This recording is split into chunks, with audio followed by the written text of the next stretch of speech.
Investors will be paying close attention to services data in less than an hour from now. Jim, SocGen, I think, says of the 2 times that ISM Manufacturing's contracted, we haven't had a recession because services held in. Well, last night I had Marty Musi on from Paychex. Now, Paychex is a small, medium-sized business, and as my old colleague Larry Kudlow, now the chief economic advisor to the president, said, that is where the job growth comes. I mean, it's not like GM creates a lot of jobs. And he said that this is one of the best times they've ever had, and that September was a very strong month in the country and was constrained because of not being able to find more employees. And it's kind of like there's just 2 worlds here. Like Marty's talking about an acceleration in the economy and that we would have tremendous job growth if there were more people. And then we've got the other part of the economy, which is, the car loadings of rails and the air transports and manufacturing, which is just not good. And the Marty Musi Paychex is who spends. It's who's buying houses. Lennar was one of the best quarters I've ever seen Lennar have, and they're the largest home builder. So there are things that are happening in the economy that are incredibly strong, and there are things that are happening that are incredibly weak. And I don't want to just focus on the part that's weak, because Marty Musi was saying, Jim, everybody's way too gloomy.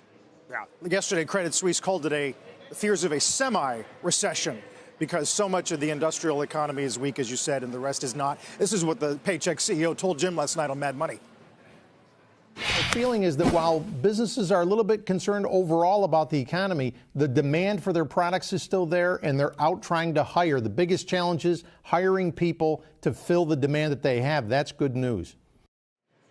That's unbelievable. I mean, it's funny. Sometimes you talk with executives after the camera's over, and I just say, listen, Marty, I'd really like to check my bullishness here because I know it's important to be reasoned.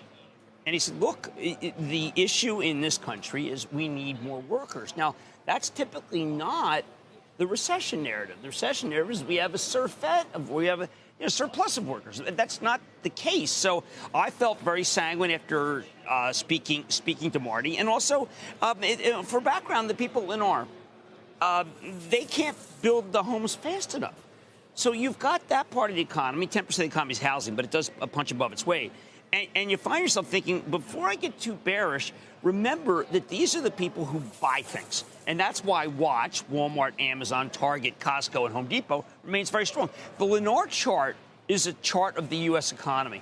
And when you speak to the president's people, yes, I do, they're like in disbelief that we don't think it's great that they put $7.5 billion in tariffs on Europe, because a guy like Marty Musi will say, listen, the tariffs are impacting only 25% of the businesses that we have, of which 75% of the 25 say there's no issue.